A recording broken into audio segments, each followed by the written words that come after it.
Must be another page to this. No, and there's no number here for that. Is there another page? Am I seeing another Oh, page? sorry, monthly there? charge, sorry, is $1,038.70 plus HST. Okay.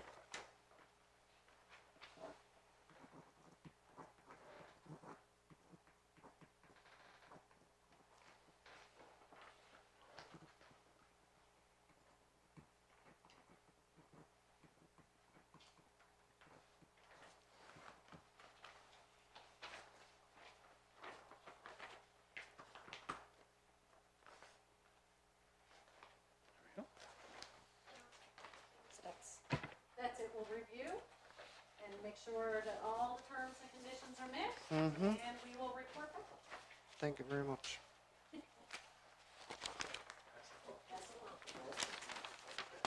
Thank you, Director.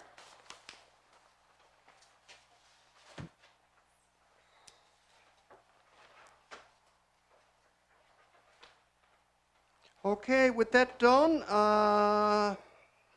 we will now move into new business, and I'll do the go-around, starting with Deputy Mayor Woodford. Oh, Don't say anything. More budget items, yeah.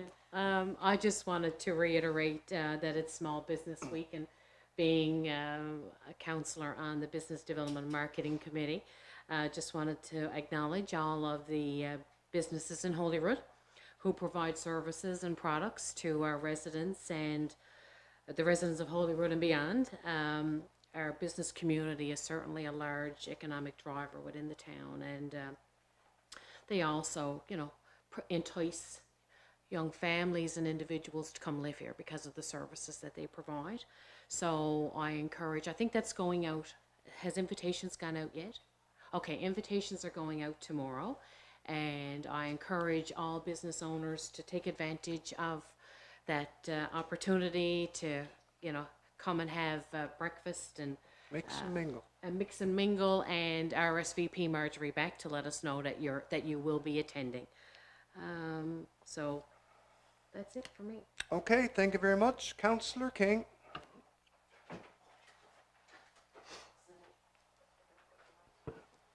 I won't have any knees left. Thank you, Mr. Mayor. First of all, I just want to say, with regards to how we operate here in council, right? We operate under the old, or not the old, because we've been using it for years, but the old parliamentary system. Okay? There's two very important things with regards to the parliamentary system, I think, anyway, and I'm sure probably most people here, if not everybody, would agree. It's one, it's debate, where you stand up, as I'm doing now, and you put your point across, and you say to the rest of those here and people listening at home why you took the position that you did, right? You took a position on something, and you explain to people why you took the position, and then somebody else can get up across the and say, well, I don't agree with that position, and here's the reason why, right? And once everybody has a chance to speak, then we go to the next process, which is to vote. Okay? You vote, you put your hand up, and you say, I either vote for it or I vote against it. So down the road, when somebody says to you, why did you vote this way?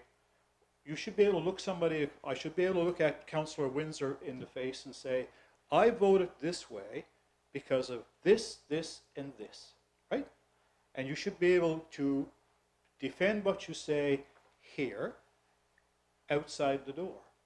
And when you vote for something, you should be able to defend it. I don't think anybody would disagree with that. But when it's denied, when there's no debate, and when there's no vote, people watching, whether it's at home or here, they always say, well, what the hell are they talking about, right?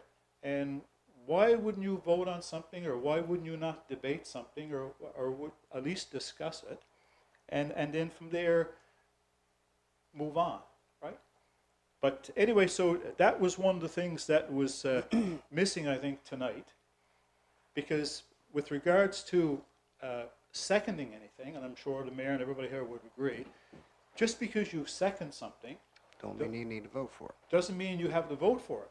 Like, I could second a motion from the deputy mayor, and when the deputy mayor stands up and says what she got to say, I can vote against it. But you allow the deputy mayor an opportunity to explain what it is she has to explain, right? And I think that's fair. But I think, for me anyway, after tonight, I will, for the next 3 years that I'm here, or like Queen Elizabeth said when she reigned, whether it be long or short, right? I will not sit there and let somebody not have their opportunity to speak, right? And as for the, I know we talked about a lot of stuff here tonight, and I absolutely agree with Councillor King with regards to the community centre. I agree with everybody else that the water and sewer and the fire station, because people are leaving here because they don't have things for their kids, right? That's a fact. Right? We can't deny that. Okay, and I'm just going to throw this out as a scenario. It's just a scenario. All right, we do have a marina. It's a multi-million-dollar facility, right? And I absolutely have no problems with it. I fully support the marina. I've always said that from day one. But just imagine, just think about this just for a second. All right, imagine if we could sell it, right, for $2 or $3 million, just as a scenario. Can you imagine the community center, all the 90-10 projects that we could do here, right, over the next 3 years, right, with that kind of money, right? We could have a state-of-the-art community center, right? But you say, just because you sell something, well, you know, it doesn't mean the end of the world, because there's conditions can be put into a sale, as everybody here knows if you ever dealt with real estate.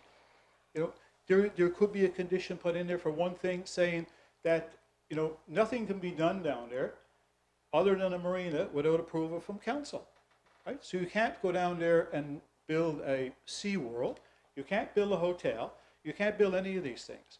So, you know, if we're going to move forward here, and I mean, we've been here now a year, and I mean, as like the mayor said, there's 2 or 3 councils that have talked about the community center, and Councillor King can say that how many years that they've been discussing a place for the seniors to go, a place for kids to go, a place for, I mean, our infrastructure is 60 or 70 years old. Eventually, one of these days, it's going to have to be fixed. I don't think the tax structure in this community is going to be able to support it. So I think we need to be more broad in our horizons. And the last thing I'll say, if you ever, there was a commercial one time on about these kids that came down from Toronto, and they went to their grandparents' place here in Newfoundland. And one of the little kids says, he said, "Granddaddy," said, what are we having for dessert? And he said, "Seaweed pie."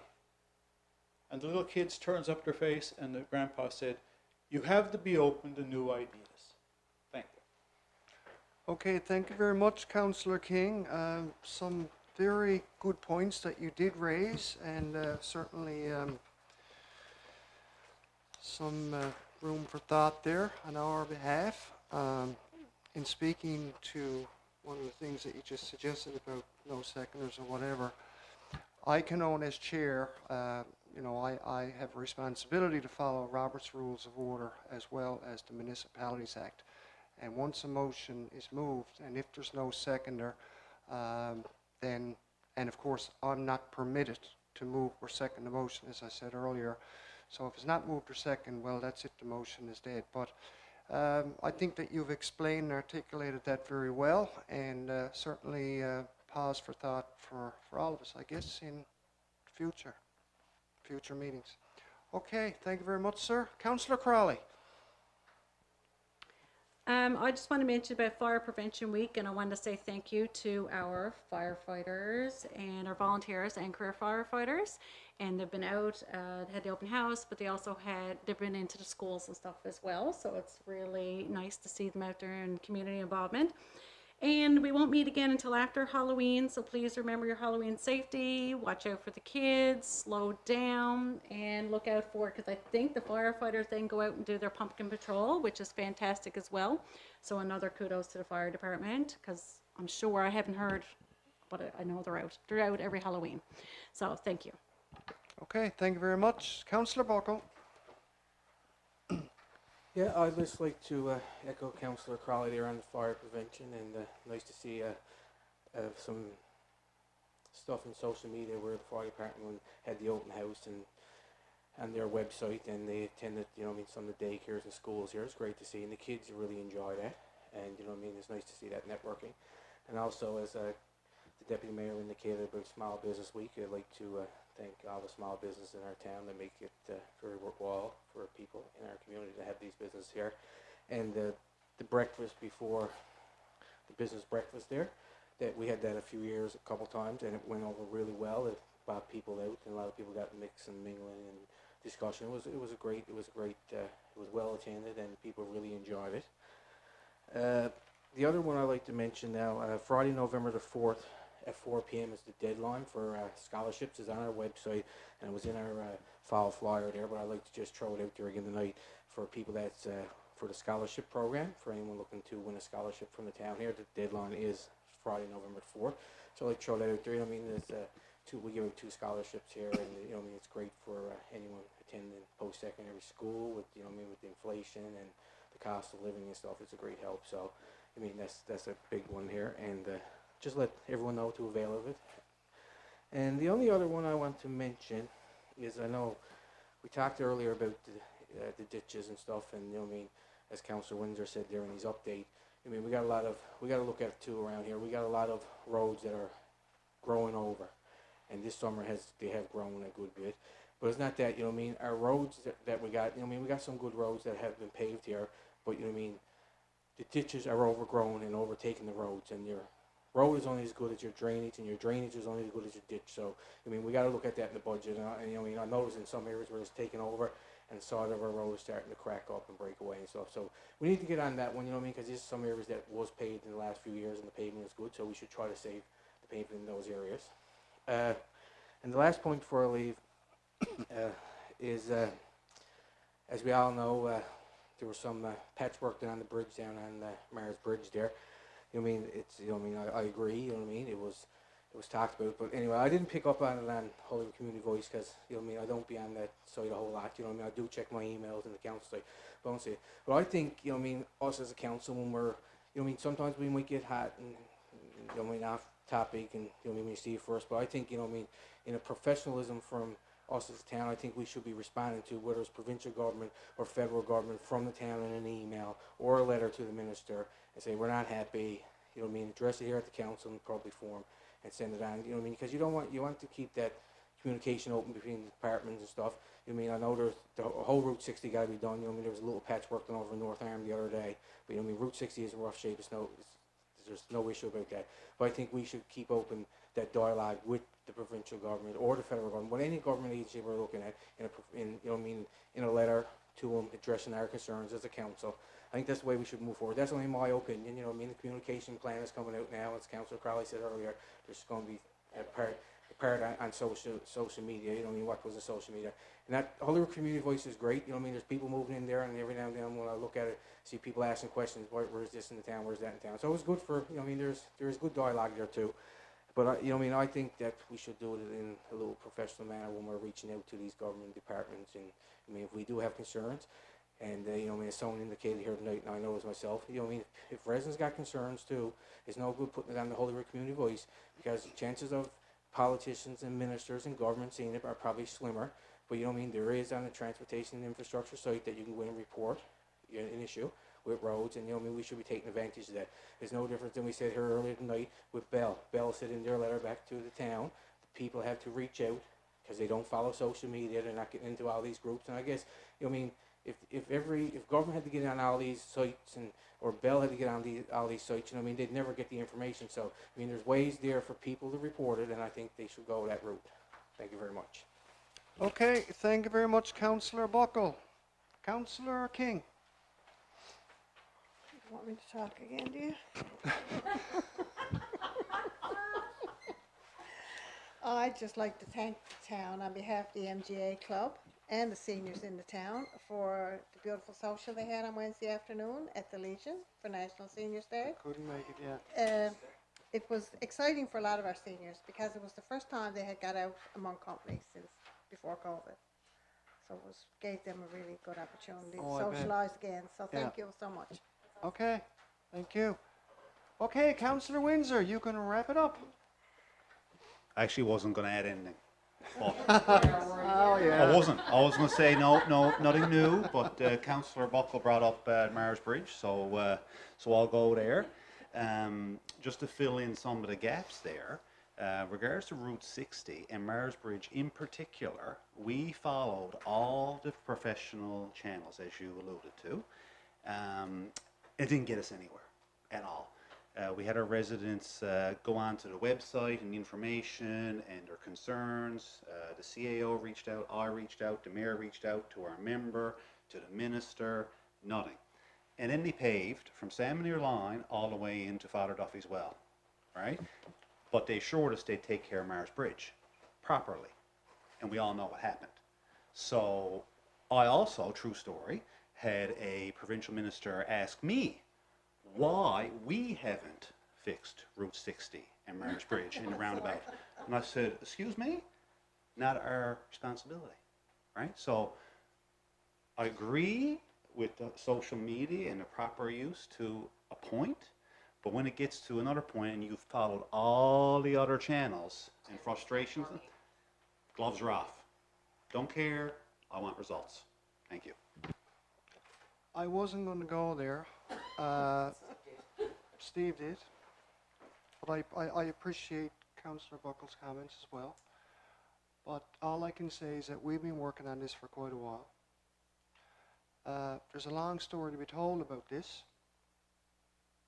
which if I was to elaborate on, I'd keep you here for an hour as to the chain of events that unfolded and changed and how things were coming down the pipe with this. And all I can say is that, you know, there's a process to be followed, and I've got, like I said, I'm privy to information, which I'd rather not share publicly, but I will certainly, at the appropriate time, I have it all written down, and I will deal with this and explaining to council at a later date. But let's just say that sometimes things on the outside are not exactly reality. Okay, and I don't want to go dragging anybody else into it. That's not what I want to do publicly, which I could do here tonight. I could call people into question as to how all this unfolded and the manner in which it was done. But again, I'm going to take the high road. I'm not going to go there. I know that, you know, social media exploded, but boy, when you came up on that bridge, when they were at it, seeing that stuff splattered all over the road, when we thought all along that was going to be the work that was going to be done, the milling and repaving, and only to see that. And like I said, I'm going to leave it at that for now, but there's a long story that can be told as to how things unfolded, and I've communicated that with my MHA. I was on the phone with her Friday night for an hour, and we worked out a lot of things. We will continue to work with the depots. In fact, I found out the other day that that large strip of North Arm on the right going towards Mars Bridge, that's supposed to be done tomorrow, because there's gouges and that's been there like it over a month. So, you know, yes, you know, we vented our frustration. Yes, it could be argued that it wasn't appropriate, but again, when you're trying to deal with something for a long time, and when we see the work that was done in the manner in which it was done, it's very disappointing, and I communicated that very well. It was an insult to our community. We don't want to see that. Anyway, I'm not going to elaborate any further. I'm not going to mention any names here tonight. All I can say is that there's a long story behind this, and I'm not going to go there tonight. So, but council will be advised of it at the appropriate time. So, we will leave it at that. In your memoirs. Huh? Put it in your memoirs. Yeah. Okay, the date of the next meeting is November the 15th at 5:30. Can I have a motion to adjourn, please? Moved by Councillor Buckle, seconded by Councillor Windsor. All those in favour? Those against? Meeting is adjourned. Thank you all, everyone, and enjoy the rest of your evening.